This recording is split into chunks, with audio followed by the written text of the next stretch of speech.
Mərdan əzəldən öz həyatında hər qandaq işqa yo'liqsam yo'liqaman deb o'ylagan bo'lsa-mu, bundaq ahvolga yo'liqib beqishini uxlab tushiga kirib baxmaganligi uchun hayron qolganidan ko'zlarini chamdek echib, zuvoni tutilibla qolgan edi.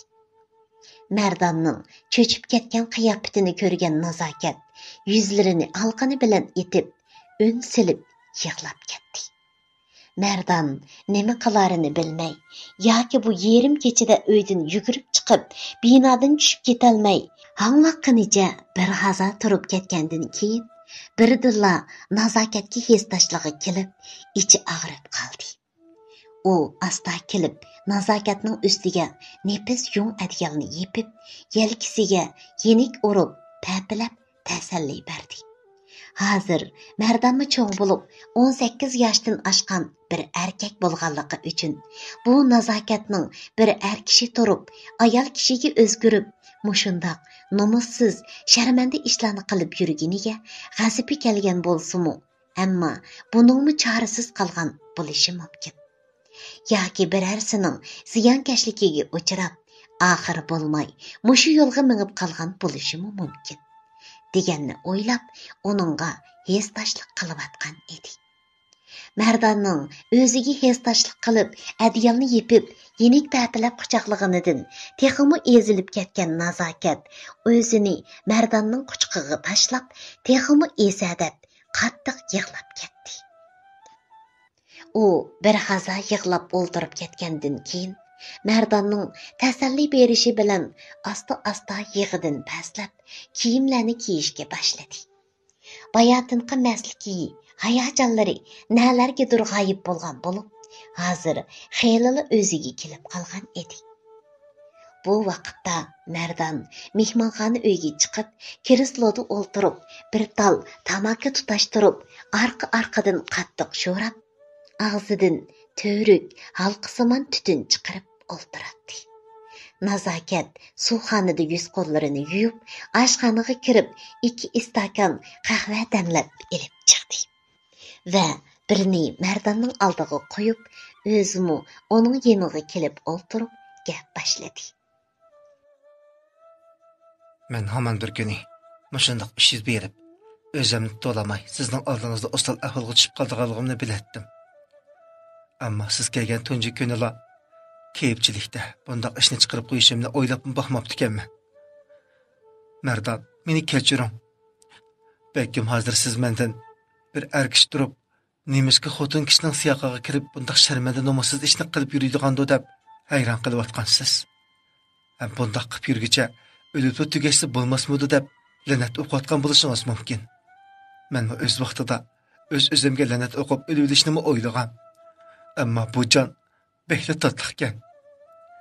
Yanala yashashdan bu hayotdan umidimni uzamadim. Men ota-onamning ko'zlarining ichiga qarab cho'ng qilgan bir tal arzoliq o'g'li edim. Ota-onam hukumat xodimlari bo'lib, shtatli xizmatchilar edi. Men yolg'iz farzand bo'lg'achqa, oilamizda ota-onam har ikkilisi xeyr yuqori maoshli kadr bo'lganligi uchun azaldalar yo'qsizlik tatib baxmagan, noyati erkin, xushal-xoram, azod o'tayotgandim. O'zimizning yurtida 3 yil to'liq o'tira maktabni birga o'qigan savodishim bilan chiqishib, muhabbatlashib o'tayotgandik. Keyin ishkilimiz o'xshash arzu to'ldirib, bir oliy maktabga o'qishga bordik. Noyati ko'ngillik 2 yil oliy maktabda o'qidik. 3-yil ta'til bo'lib, yurtga qaytib kelganda bir kun kechliga ishkimiz uchrashib, birga kinoga bordik. Kinodan qaytib, qiz do'stimni uyning oldiga olib qo'yish uchun elib ketayotgan edim. Bizning uy egiz qavatli binoda bo'lgani bilan, lekin qiz do'stimning uyi shaharning azroq chat tarafiga silingan bir qavatli uylarda edi.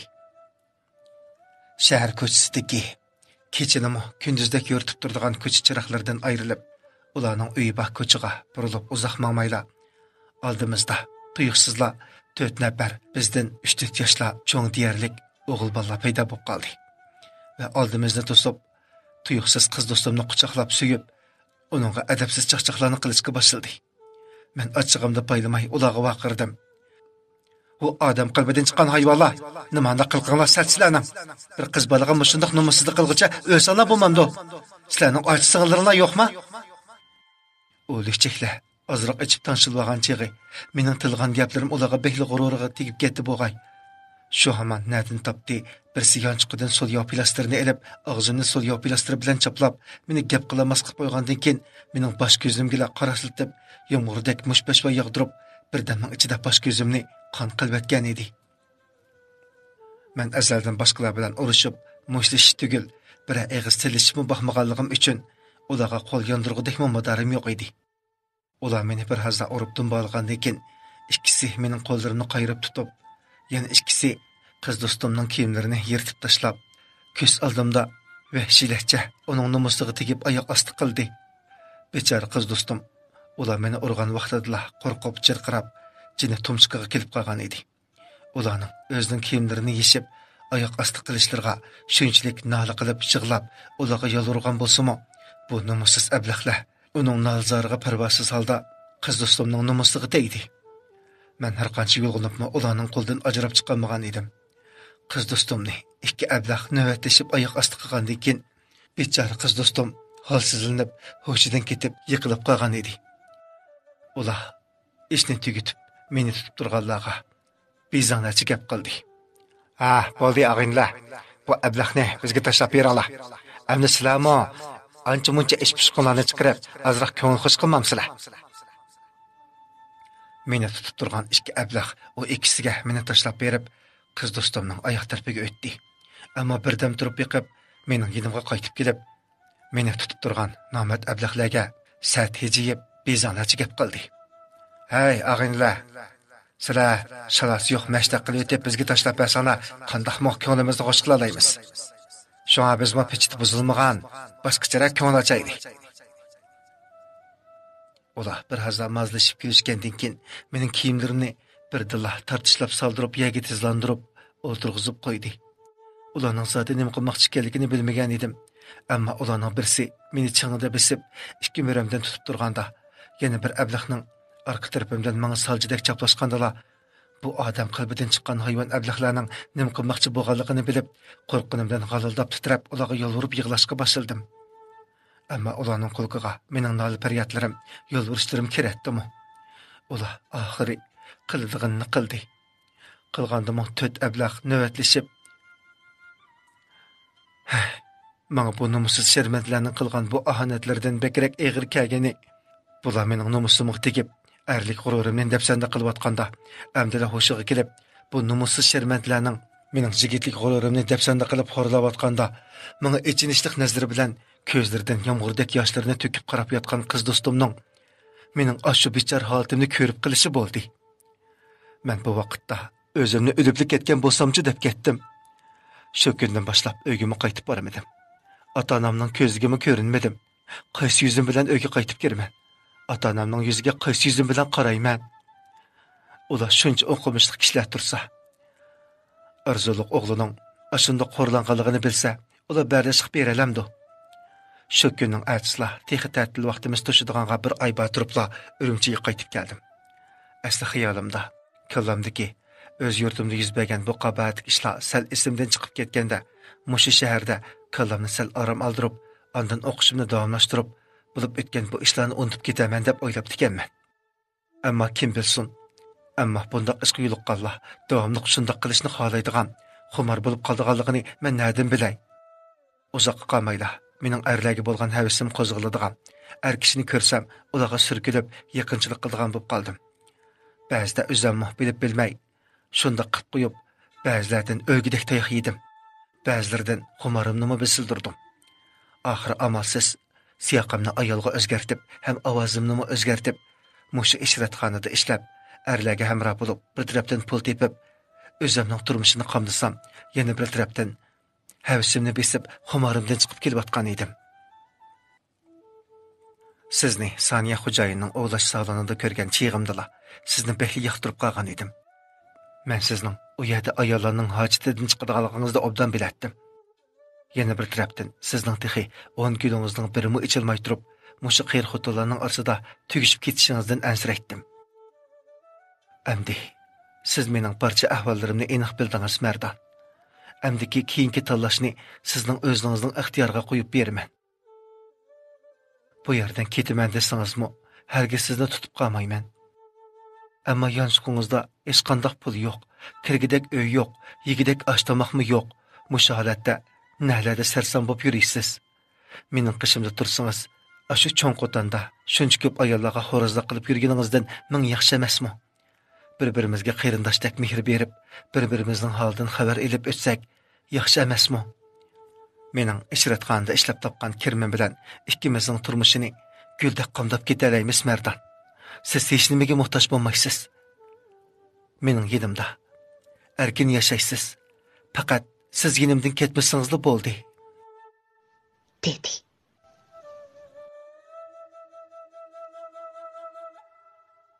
Hürmetli əsər anlıqıcı və oqurmen dostlar. Mərdan özünün öydən qaçıb çıxqanığı pişayman qılıb qaytıb keləmi? Əgər əsərinin davamığı qızıqsınız, nəzəriniz keyinki qismda bolsun.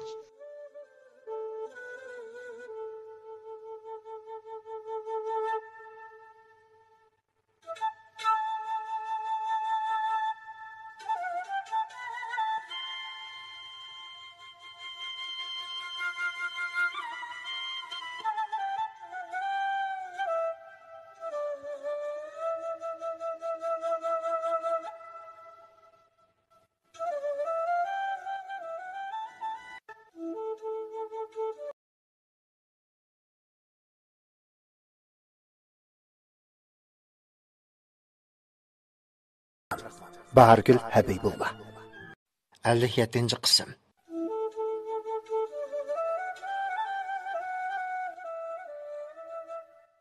Nazakatning İsa deb yig'lab turib, o'zining boshqalar tarafidan xo'rlanib, ziyonkashlikka uchrab, mushundoq g'atmak bo'lib qilib, amalsiz ayolchi yasinib, o'zining qizlarninkidek go'zal chiroyidan foydalanib, ishratxonalarda erlarga hamroh bo'lib, haraq ichib, ko'nglini xo'sh etsa, yana bir jihatdan baribir o'zini ayol emas, ekanligini bayqab qolgan erlar bilan ich pushig'ini chiqarib, ko'nglini xo'sh qilib, xumorini besib yurib, Saniya xo'jayinning o'g'lash salonida Mardani ujritib qolgangacha bo'lgan beshidan o'tgan kechirmishlarini birma-bir so'zlab, uning yenida qilishni o'tinib, yig'lashlaridan Mardan ikkilanib qolgan edi.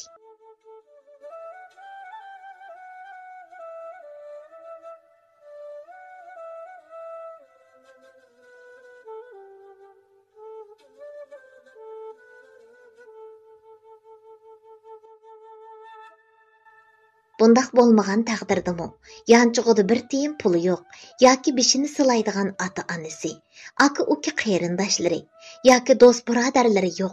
Bu cho'ng markaziy shaharda nazokatning er kishi turib, ayolcha yasinib olib, bu kecha o'ziga surkilib, hamda buningdan keyin o'zining hojatidan chiqib mangsa, hech nimaga muhtoj qilmay, bu yerda turg'izdiganligini anglab, azaldan ig'ir jismoniy emgak qilib baxmagan Mardan.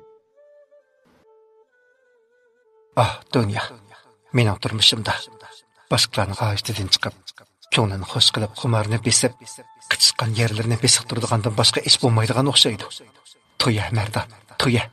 Kichkinadan tortib, ko'rishga tegishli bo'lmagan narsalarni ko'rib, seni shuncha mushaqqatli jafoliq ishlab, o'zi yemak yegizib, kiymak kiygizib, sana va sananga mehrni berib, muhimchilik cho'ng qilgan opangning sana kuniga 6 soat to'xtamay ta'lim-tarbiya berib, jamiyatga yaramliq bir izbosar bo'lib yetishib chiqib, opangning umidini va orzusini amalga oshirgudek bir yaramliq inson bo'lishing uchun muallimalarning qilgan yaxshi tarbiyasini anglamay, amaliyotda o'z ko'nglingni, shahvon havasini bo'ysundirolmay, ish o'qmaydigan, go'dak sig'iniga qilib qo'ygan nomussiz ishing bilanla sening taqdiring texi yeshingga to'shmay turibla shu besiqmagan joylaringni ishiltib, jiningni beqish belgilanib ketgan o'xshaydi. Yanchiqchilik qilib 5-6 oy yurak oldi bo'lib, necha qatam yig'ilishlarga kirib, soqchiqonlarda yetib, u yerdan qaytib chiqqanda itning kunini ko'rib 6 oyni o'tkazdim. Uningdan keyin o'g'lash saloniga berib, o'zimcha bahçada kun ko'ryapman deb, bir hafta 10 kundan keyin o'z jinimga ekiksilib 1,5 yilni o'tkazdim. Hilmi ta'limga o jinoyat o'si pashqinib pechatlandi. Undaq bo'lmasa, jasdim shu yerda qolgan bo'ladi. O'zimcha men bu jamiyatni xeyli tushunib qoldim debdiman. Ammo men texi G'o'zdan chiqmagan yipek kurti ishkanman emasmi? Qarab turib jinimni silib berib tugidek topgan 100 ming yuan pulimni aldamchiq tutqizib qo'yib quruq qol qoldim. Ammo hozir qandoqli bo'lmasin, yotqidek uyim, yigidek ashtamaqim, mening holimdan xabar oladigan odamning bor bo'lg'ini. Yanala Saniya xo'jayining ishratxonasida kuniga 2 xotinning holidan xabar elib, hojatidan chiqib, xorazli xizmat qilib xumarni besib yo'lga silgandan yaxshi emasmi? Bu nazokat.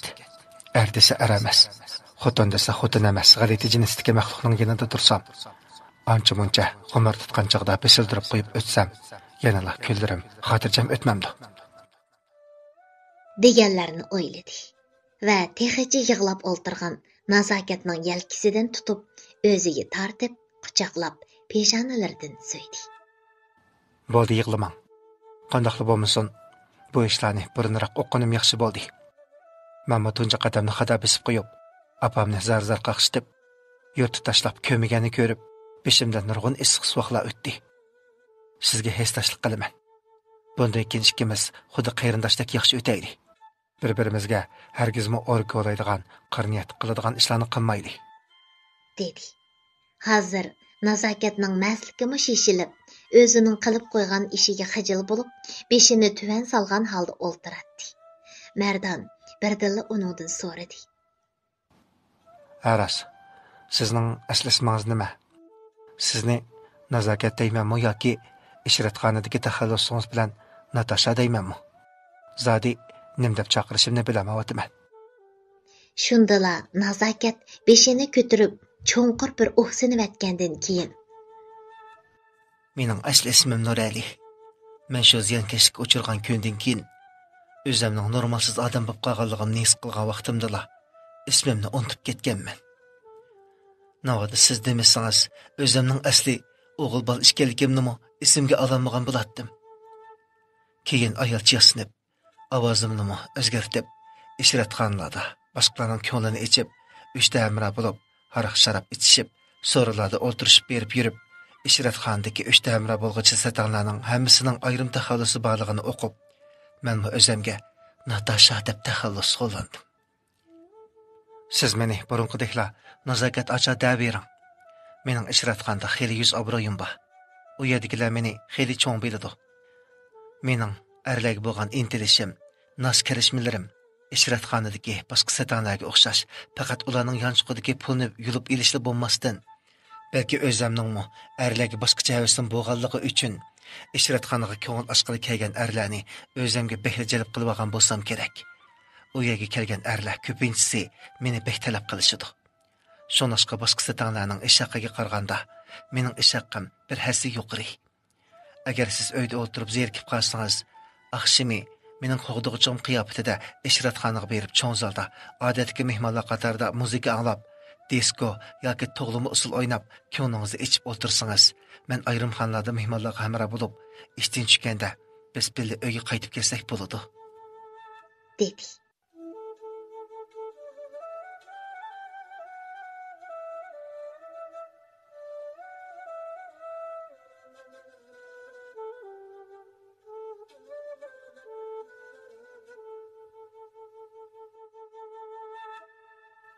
Bu cho'ng markaziy shaharga kelgili 2 yil bo'lgan bo'lsa-mu, burun Elyar, Azmat, Shuhratlar bilan aralashib yurgan vaqtida yanchiqchilik qilib topgan pullarida ancha-muncha diskoxonalarga berib o'ynab yurgan bo'lsa-mu, keyingi kunlarda Saniya xo'jayinning qo'liga tushib, uning o'g'lash salonida to'qliqdan sho'xliqqa chiqib, so'rab qolgan xotinlarga xorazlik xizmati bilan pul tepib yurgan vaqtlarida uning bexatarligini bahona qilib, o'zining salonining bexatarligini qo'g'dash uchun bu salonda ishlayotgan yigitlarning undaq ko'ngil ichish markazlariga, disko, dibalarga berib o'ynashini cheklagan edi. Shunlashqa nazokatning qo'g'dug'ichi bo'lib, u yerga berib ko'ngil olsang bo'ladi degan so'zi Mardonga yog'dek yaqqan edi.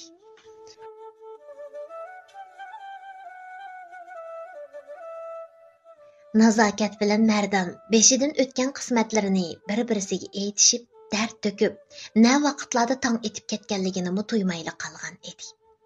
Nazokat darhol o'rnidan turib, oshxonaga kirib, nashtalik tayyorlashga kirishib ketdi. Ular mo'l bo'lgan nashtiliqni tayyor qilgandan keyin birdam o'ltirib, televizor ko'rib, kechadan beri uxlamaganligi uchun uyqu besib, birdamdil uxlab aram elish uchun yotoqlarga kirib ketishdi.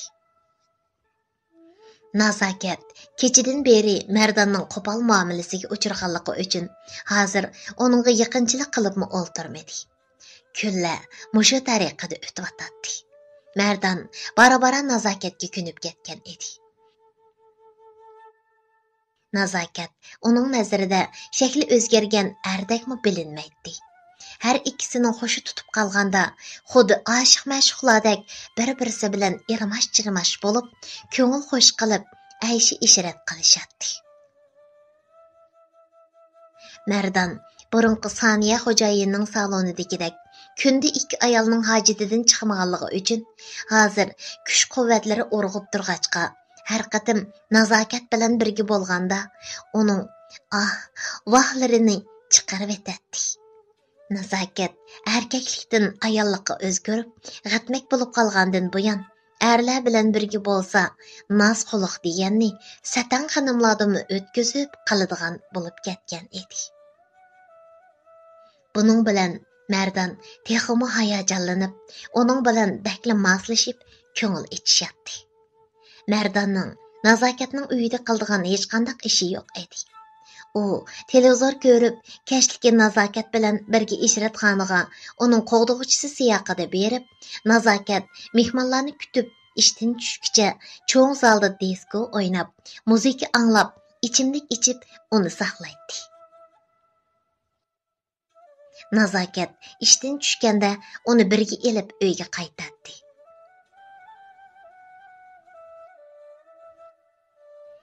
Hurmatlik asar anglag'uchi o'qirman do'stlar. Mardanning kunlari davomli nazokatning ich pushig'ini chiqarib, xomarini besib o'tayverarmi? Bu bechora bayqushning buningdan keyingi turmushi zodi qandoq bo'lib ketadi? Asarning davomiga qiziqsangiz, diqqatingiz keyingi qismida bo'lsin.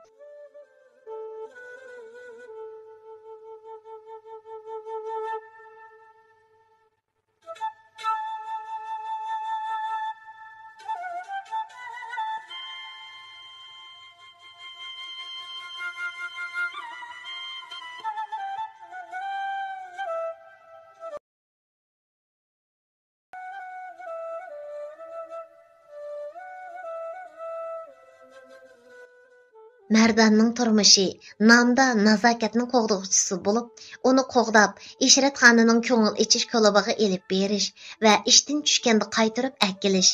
Amaliyotda nazokatning ich pushig'ini chiqarib, havasini bisildirish bilan 2 yil o'tib ketdi.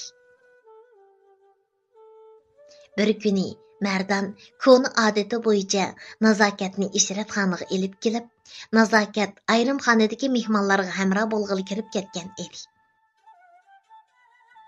Mardan bo'lsa, cho'ng zalda oldiga 2 botolka pivini tiklab, pivi ichgach maydonda oli tog'il sakrab, disko o'ynayotganlarga qarab o'ltiradi. To'yiqsiz birisi uning yelkasiga shapilaqdab turib, "Voy, bu dangliq o'g'lash ustisi Mardan emasmi? Sizni sirtlarda ko'rgil bo'ladi ekan-a? Uzoq bo'pti ko'rishmagili. Qandoq obdan turib Siz meni allaqachon unutib ketdingiz-g'o deyman," degan so'zlari bilan ittik beshini ko'targan Mardan ko'z oldida turgan nihoyatda pozor, isil kiyingan 35 yoshlar chamisidiki, burun Saniya xo'jayinning o'g'lash markazida o'ziga hamma ayollardan bakarak yaxshi muomala qilgan ham kuyingan Mardanga aql ko'rsatib, keyingi kunlarda yomon kunlarga qolmaslik uchun bank omonat kartasi bejirib, uddulliq topgan pullarini bankaga omonat qo'yib, keyingi kapolatga ega qilishni aytib, aql ko'rsatgan Mavluda xonim turadi. Mardan Saniya xo'jayinning salonida hojatidan chiqib, ko'nglini xo'sh qilgan ayollar bakli ko'p bo'lg'achqa, damalliqi bu isilzoda ayolni yodiga ololmay turib ketdi. Mavluda xonim kulib turib gapini davomlashtirdi. "Demidim-mi Mardan, men unutib ketdingiz deb. Rastlı esingizden chiqib ketibdimanmi mana? Lekin men sizni hech qachon esimdan chiqarolmadim.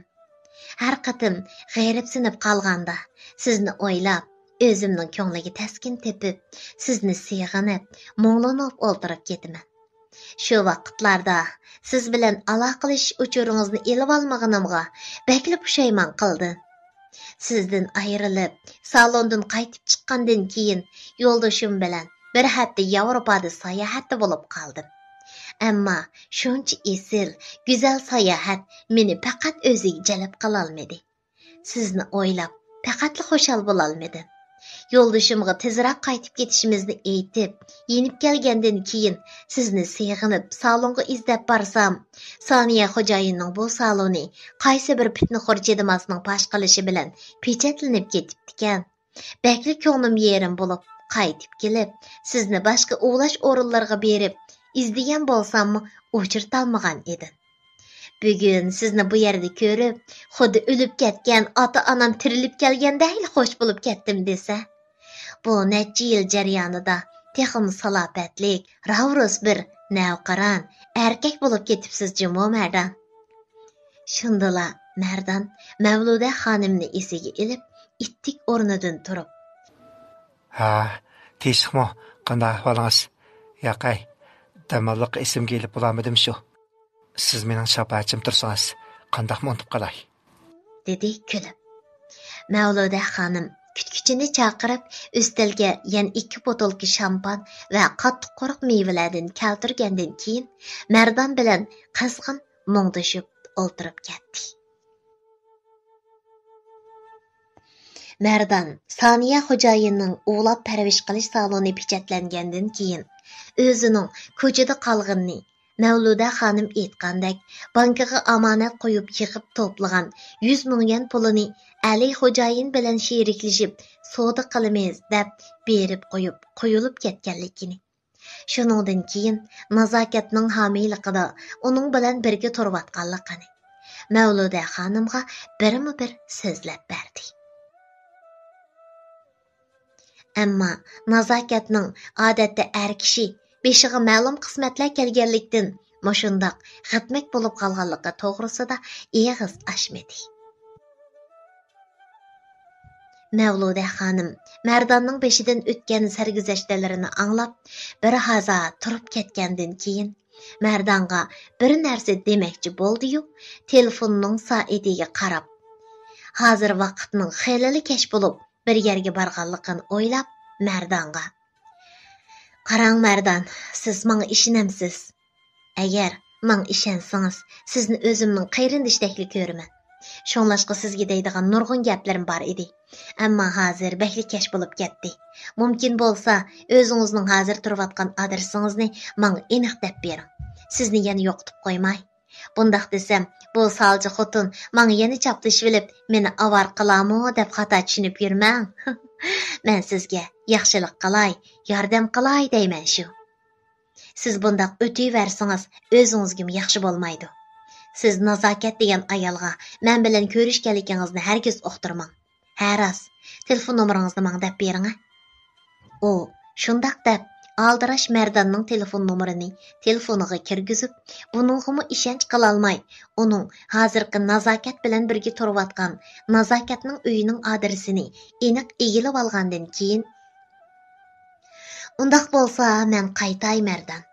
Helila nazokat chiqib, sizning mening bilan so'zlashib turganimizni ko'rsa, sizning yeningizda o'ltirganimni ko'rib, yana xato tushunib yurmasin. Fursat tepib, yana bir ko'rishamiz.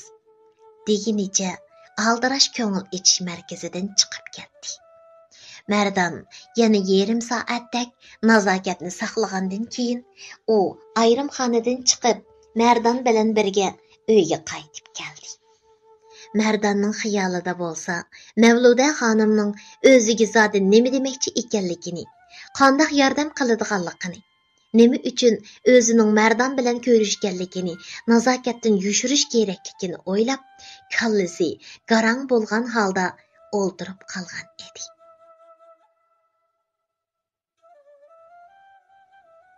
Kashlikki yerim kechagacha bazmixonada boshqa erlarga hamroh bo'lib, ko'ngil ichib ishlaydigan nazokat Әтісі күн түш болғычы ұқлап арам алатты. O o'rnidan turmaganligi uchun Mardanmu bu 2 yil jarayonida uning bilan birga yurib, mushundaq shaparangdak kechisi o'ynab, kunduzi uxlab odatlanib qolgan edi. Mardan bilan Nazokat burunqidek ayrim-ayrim 2 yotoqda yotmay, hozir xuddi jinisdosh oshiq-ma'shuqdek bir-birini jinim erim desa, tatli xotinim deb bir hujrada yetib qopatdi. Bir uxlab harduqini chiqarib olgan Nazokat yenida shuncha rohatlanib uxlayotgan Mardonni asta suyib, quchoqlab, xo'sh tutib qilib, uningga so'rkilib, yaqinchilik qilishga boshladi. Ammo Mardan Nazokatga burunqidek qizg'in, tashabbuskor bo'lolmayotgan edi. Buning kayfiyatidagi bu o'zgarishlarga sal hayron bo'lgan Nazokat Mardandan zodi nima ish bo'lganligini so'radi. Ammo Mardan oqshom o'zining Mavluda xonim bilan ko'rishgan ishlarini uningdan yushirib, o'zining sal mijozi yo'qligini, bakli charchab qolganligini aytib, Nazokatga kaynini qilib yetib oldi. Nazokat Mardanning ochiqini keltirib qo'ymaslik uchun uning orqasidan quchoqlab yetib, qaytadan uyquga ketgan edi. Mana yana mushundaq turmush bilan bir hafta o'tib ketdi. Bir kuni odatdagidek kun tush bo'lay deganda o'rnidan turgan Nazokat oshxonada nashtalık desa nashtalık emas, tushlik desa tushlik tomoq emas, birli vaqtda tomoq tayyorlayotgan edi. Mardan bo'lsa mehmonxonadagi kirosloda televizor ko'rib o'tirgan edi. Tuyuqsiz Mardanning kirislo oldidagi sojiga qo'yib qo'ygan yon telefoni sayrab ketdi. Mardan darhol cho'chib telefonni qo'liga olib, telefonning ovozini pasaytayotgandan keyin oshxona tarafga bo'yinlab qarab qo'ydi. Bu vaqtda Nazokat oshxonaning buz tartqining mang'izayotganligi hamda oshxonaning eshigini yepayotganligi uchun mehmonxonadagi telefon ovozini anglamagan edi. Mardan Nazokatning gumonlanib qolmasligi uchun asta tozliq uyiga kirib, telefonning ulanish knopkasini bosdi. Shu hamon "Bu men, Mavluda achingiz. Qaraganda qolaysiz o'xshamamdi.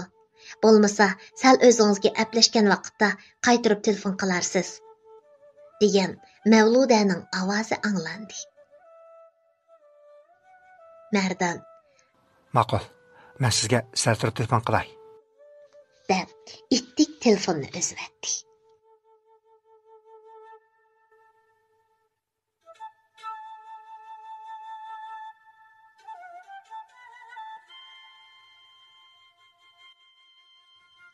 Hörmətli əsər anlıqçı oqurman dostlar. Bu Mavluda xonim Mardanga telefon urib, uni izlab, zodi nima qilmoqchidir? Saniya xo'jayinning o'g'lash salonida Mardan bilan xeyli obdan chiqishib, ko'ngil xo'shi qilib, uningga mehr tushib, amroq bo'lib qolgan bu boyvachcha xotin Mardanni yana o'ziga o'ynash qilib olishni o'ylab atamdigandi. Agar asarning davomiga qiziqsangiz, diqqatingiz keyingi qismida bo'lsin.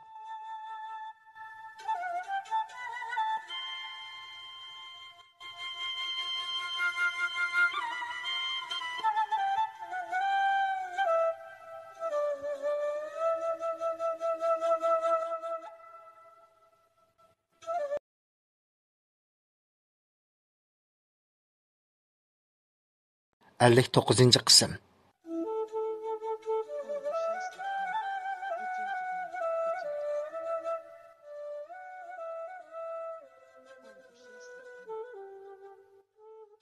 Mardan Mavluda xonimning telefonini elibla, u ekanligini o'qib, uningga sal turib o'ziga aplashganda telefon qiladiganligini aytib, darhol telefonni qo'ydi. Bu vaqtda Nazokat nihoyat abjillik bilan xuddi qo'li chevar ayollarga o'xshash 3 xil qo'rimi qo'rib, gurish dimlab mifan qilgan edi. Ular billa o'ltirib, tamoq yegandan keyin Nazokat Mardanga tushdan keyin ayollar saloniga berib, yuzlarimga oz to'la suv to'liqlatib, parvash qildirib kelaymikin? Әтті яз пәсілі кіріші білән терілерім xunuklaşıp, yeriklişip ketivatıdı. Әгер u yerdə saqlab, içim püşüp qalıdı demisiniz, sizin men bilen birgi berin, dedi. Әмма Mərdan, Voy, u yerga berib, ayollarning yuz ko'zlarini silab, to'xtamay bir narsalarni yuziga chepib, xuddi ayollarning yuzlarini mumiyada qilganligini ko'rib nim qilatdi. U yerda mening ichim siqilib qoldi. Bo'ldi, bag'ingiz bo'lsa o'zingiz berib, yuzlaringizni ovlatib, teringizni asrab parvarish qildirib keling. Demasa mushkullarda yuz teringiz bekli xunuklashib ketyotidi. Yuz teringizni emas, badallaringizmi xuddi teri tashlagandeklar. Kepak o'rlab, nima u? Pot, bedak pachoqlaringizmi? Bo'lsa, butun badan maylatib, o'g'latib, teringizni sal o'ngshitib keling. dedi onunğa kuyingan talaffuzda. Nazokat Mərdanның gepidan suyungan holda uning bo'yniga gira silib, esilib. Yanıl mening erim manga bakli kuyinadi-jimi?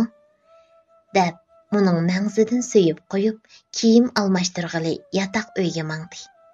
Bu vaqtda Mərdan telefonni chiqarib Mavluda xonimga Vaqtingiz bormi? Bo'lsa, bugun tushdan keyin ko'rishgan bo'lsak, deb o'chir yo'lladi. Mərdan asli Mavluda xonimga telefon uribla so'zlashishni o'ylagan edi. Ammo nazokatning bilib qilib, gumonlanib qolishidan ansirab, uningga o'chir yo'lladi. Hayal o'tmay Mavluda xonimning "Ma'qul Mərdan, sizga qulaylik bo'lsa-la, mening bo'sh vaqtim ko'p. Odatda uyga qizimga hamroh bo'lishdan boshqa hech qanday ishim yo'q. Qaraganda tushdan keyin erkinlikka chiqadigan o'xshaysiz-da. Ma'qul, men uchirishadigan bir joyni o'rinlashtirib, zakaz qilib etib, sizga qayta uchir qaytiray" degan uchirini yo'lladi. Mərdanning xuddi teri tashlagandek kepaklashib, chiroyingiz bek xunuklashib ketibdi degan gapidan xuduksirab qolgan nazokat yuz ko'zlariga may surib, girim qilib, heli bu kiyimni kiyib, yarim soatdek hayal bo'lib ketdi. Bu vaqtda Mərdan Mavluda xonimdan uchur kelib qolarmi degan xayol bilan aldirab, nihoyat tit bo'lib, nazokatni ko'tirib uydan sirtqa etibatgudek bo'lib ketgan edi.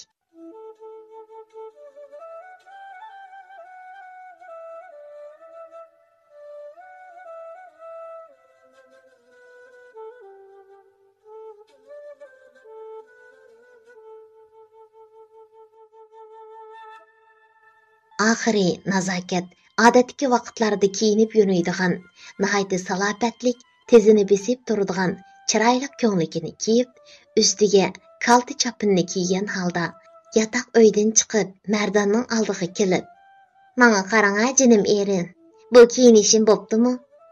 deb so'radi. Mərdandan hech qanday inkos chiqmagandan keyin birdan uningga qarab turib etib, "Ma'qul amsa, Mərdan, men ayollar parvish saloniga berib kelay.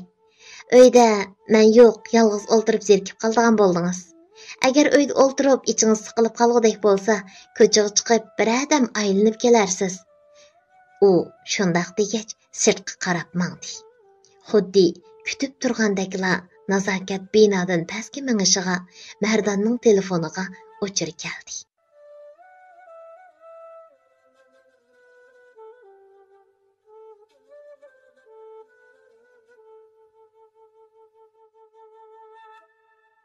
Mərdan darhol uchurni ichib ko'rgan edi. Mavluda xonimning "Sizlar o'ltirayotgan binodan tushib, kun chiqish tarafga 500 metr mangsangiz, Sherintam choyxonasi bor. 15 minutdan keyin shu yerda ko'rishayli. Asli siz bilan boshqa biror tomoqxonada yoki qahvaxonada ko'rishishni o'ylagan edim. Ammo uyingizdan bek yiroqqa ilib ketsam, tuyuqsiz nazokat qaytib kelib qolsa, sizning yo'qligingizni ko'rib gumonlanib ketmasin deb shu choyxonani tanladim. Mumkin bo'lsa, siz dal vaqtida yetib kelgan bo'lsangiz. Bugun kechda yo'ldoshim Guangzhoudan kelmoqchi edi. Men uni kutib olish uchun tayyorlik qilmasam bo'lmaydi, deb yezilgan edi. Mərdan ichida, bu boyvach xotinning eri yindamasganda, bechora boyqushlar, erlari uyni, o'zining yurtini tashlab, sirtlarda pul tepib, bularni yaxshi kunga erishtirish uchun shuncha jaboat yursin. Bu xotinlar to'qliqdan sho'xliq chiqarib, eri bularni boshqalarga muhtoj bo'lib qolmay, rahat kunlarini o'tkazsin deb teppagan pullarni mushundoq ishlatganlarda, salonlarda bizdeklarga xajlab, o'z ko'nglini xush qilib yuridi ekanda. deganlarini o'yladi va bu Mavluda xonimning erinmasdan shuncha vala jihatni o'chir qilib yozganiga kulgisi kelgandek eg'izlarini qaysaytib, Qiziq. Mushunchalar jihatni yozg'uchilik terpoli urmamdi deyman. deganlarini o'yladi va darhol o'zining bu xayolini inkor qilib, Qarg'anda bu ayol haqiqatan bak astoydil ekan. Nazokat texi salonga mangmay, texi uyda bor bo'lsa, mardonga telefon ursam, uningga afsus bo'lib qolmasin deb o'ylagan chig'i. deganlarini kallasidan o'tkazdi. Mardan aldirash kiyimini almashtirib, binodan tushib, Mavluda xonim ko'rsatib bergan tarafga, ya'ni Sherin tam choyxonasiga yurib ketdi.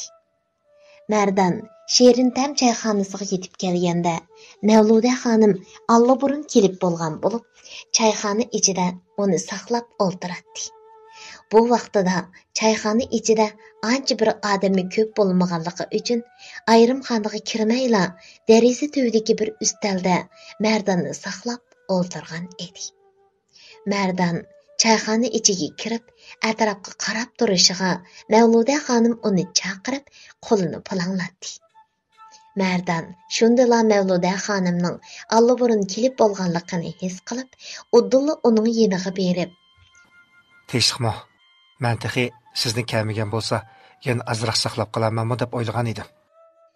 dedi kulimsirab.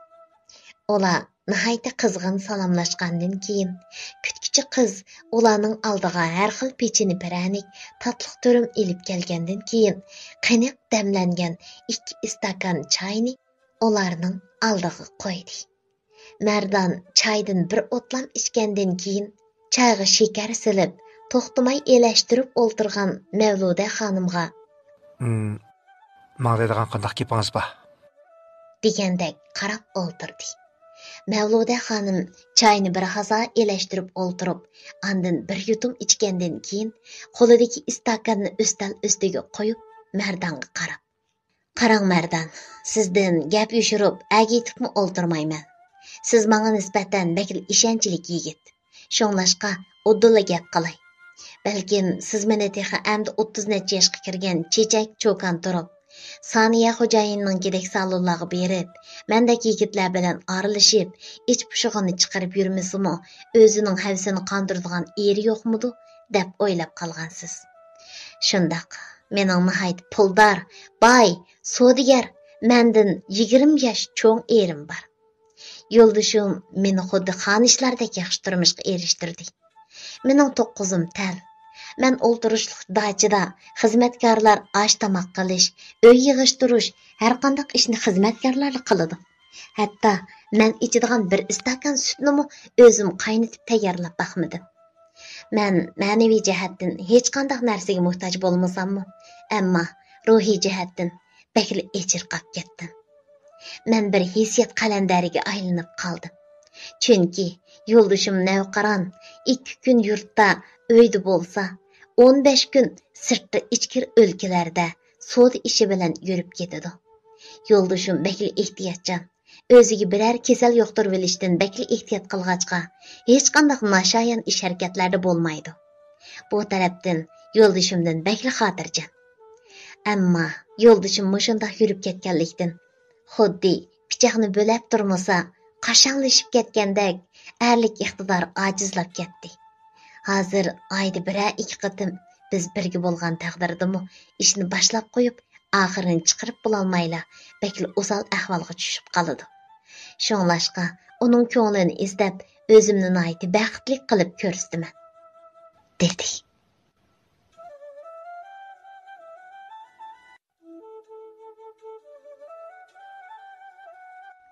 Hurmatlik asar anglag'uchi o'qirman do'stlar.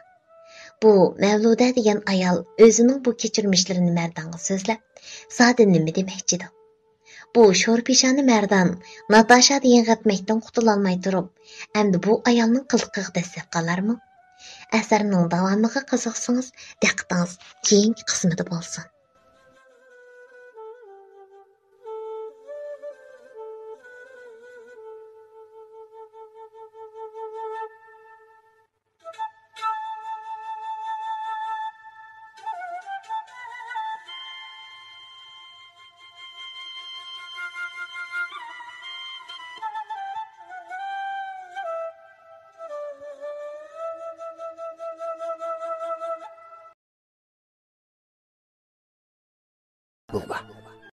60. qism.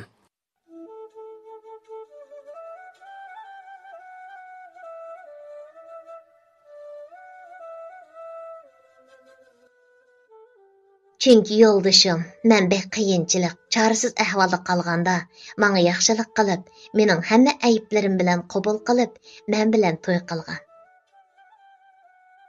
Sirtdan boshqa arini tepib, ko'ngil ichib, o'z havasimni qondirib yuray desam, menga jamiyatda kishi kam emas. Ammo yo'ldashim nihoyat yuz obro'yliq, cho'ng savdogar.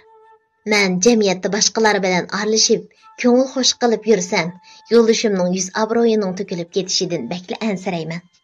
Amdig'u sizlarning salonga berib, siz bilan aralashib, ko'nglimni xo'sh qilib yurganimning sababini tushungansiz. Men ota-onamning yolg'iz qizi, arzuliq bir talla farzandi edim. Ota-onam men 12 yoshga kirgan vaqtimda tuyuqsiz bir qatimliq yer davrash ofatida tomning ostida qilib o'lib ketdi.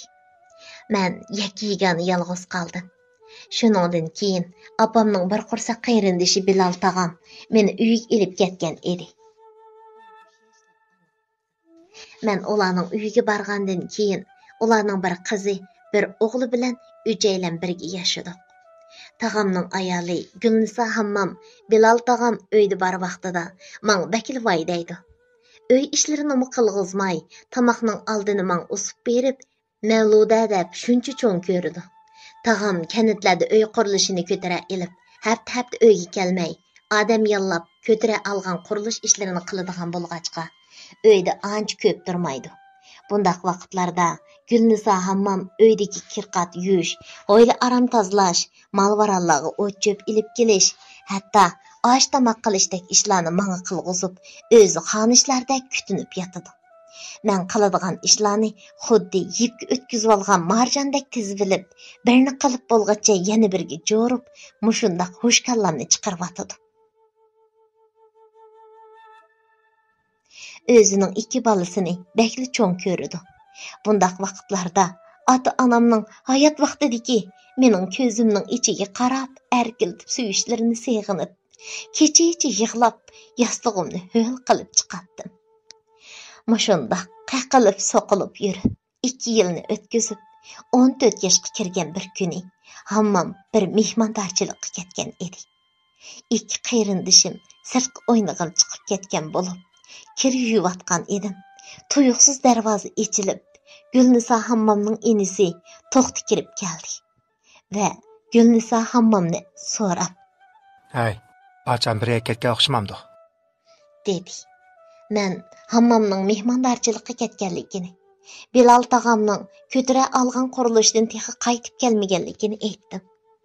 U darvoza tarafga qarab qo'yib, balalarning sirtda o'ynayotganligini ko'rib, mening qashimga yetib keldi. Men bu vaqtda kir alg'idan yug'an ho'ylining supsig'i solgan adiyalni siqish bilan avara edim. To'xta yenimga kelib, men ich og'ritgan qiyofat so'zlab, "Ha, bu achamniza, nemkig'ini deyman. Kichikkina cho'gandek qizga mushundaq yo'g'an narsalarni yuydirib, akiling'a, men siqishib beray."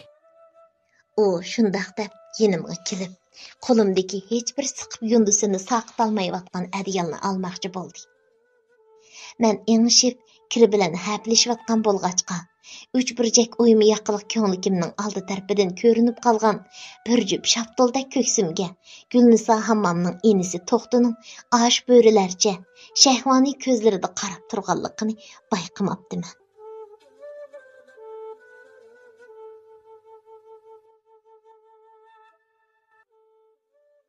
U birdilla hasirab, cho'ng-cho'ng tinib, darvoza tarafga qarab qo'yib, qo'lidagi danzini kir alg'uning ichiga tashladi-da, meni ko'tirib uy ichiga ilib mangdi. Men daqiqa ichida nemish bo'lganligini anqirolmay, uningga qarg'anibcha turib qolgandan keyin tipirab, uning quchog'idan chiqishga urinishga boshladim va ovozimni bo'lishib qo'yib etdim. "Nima qilyapsiz, to'xta aka? Meni qo'yib eting" deb tovlashga boshladim.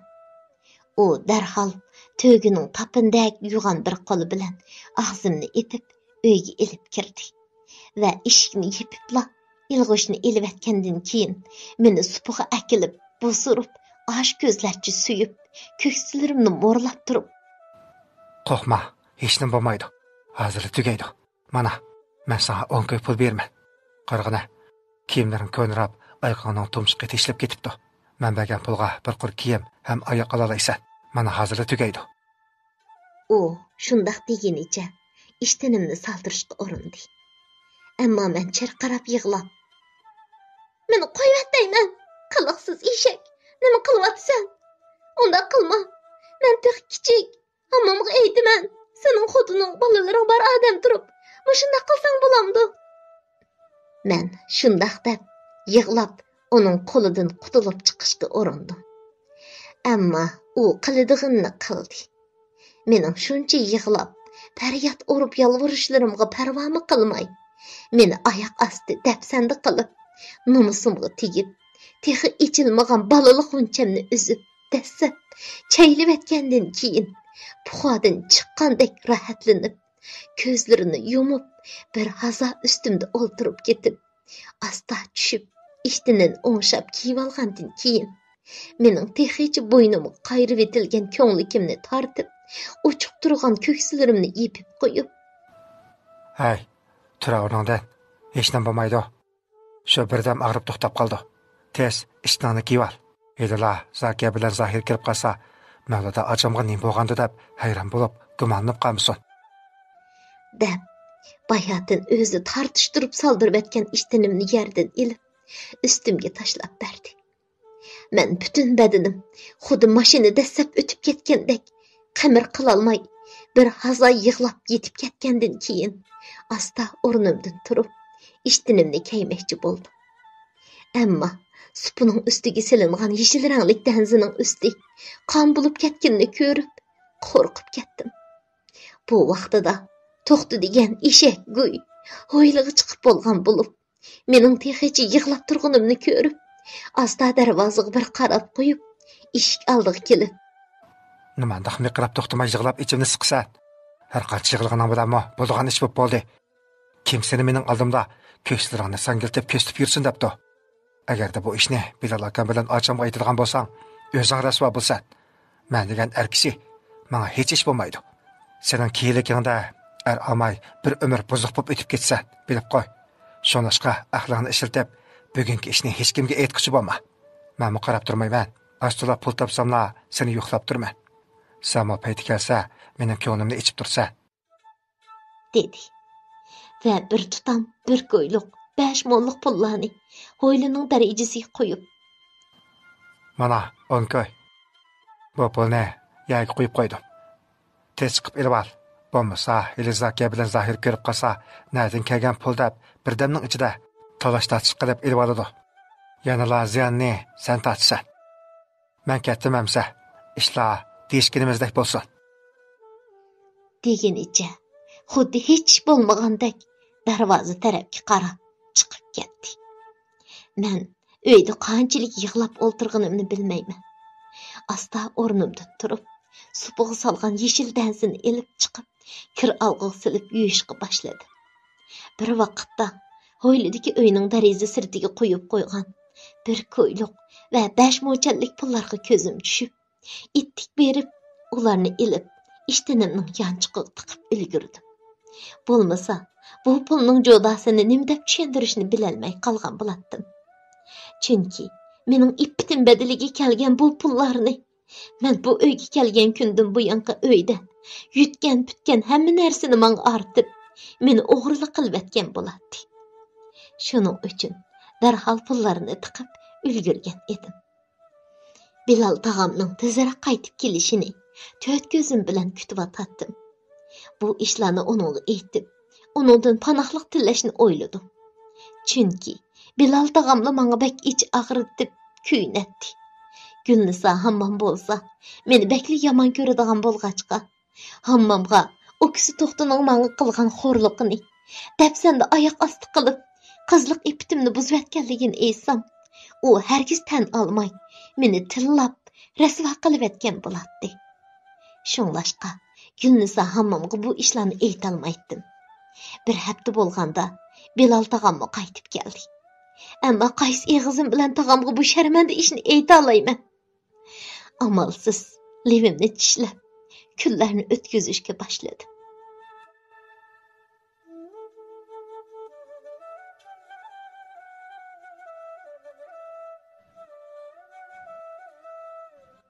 Hürmetlik əsər anlığıcı oqurmen dostlar. Bechara yetim qiz Mavluda, hamnisi Gulnisoning inisi To'xtuning oyoq osti qilishiga uchrab turibmi, o'zining huquq manfaatini qo'g'dimay, keyingi kunlarda uning turmushi qandoq bo'lib ketar? Agar asarning davomiga qiziqsangiz, diqqatingiz keyingi qismida bo'lsin.